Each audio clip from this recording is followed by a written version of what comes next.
লংগদৌর গাঁথাছড়া এলাকায় বিদ্যুতের খুঁটির সংকট, দুর্ঘটনার শঙ্কা। মুহাম্মদ শহীদুল ইসলামের তথ্য ও চিত্রে প্রতিবেদন।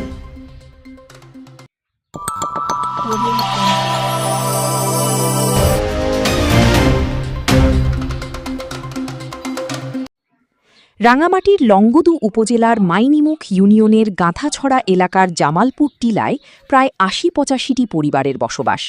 এলাকাটিতে বিদ্যুৎ সংযোগ থাকলেও প্রয়োজনীয় বিদ্যুতের খুঁটি না থাকায় ঝুঁকির মধ্যে রয়েছে বাসিন্দারা। স্থানীয়দের অভিযোগ, যেখানে অন্তত ৪টি খুঁটি প্রয়োজন সেখানে রয়েছে মাত্র একটি। ফলে ঝুলন্ত তারের কারণে যে কোনো সময় বড় ধরনের দুর্ঘটনা ঘটার আশঙ্কা দেখা দিয়েছে। এলাকাবাসী দ্রুত প্রয়োজনীয় খুঁটি স্থাপনের জন্য সংশ্লিষ্ট কর্তৃপক্ষের জরুরি হস্তক্ষেপ কামনা করেছেন। News desk news, Longadu 24/7।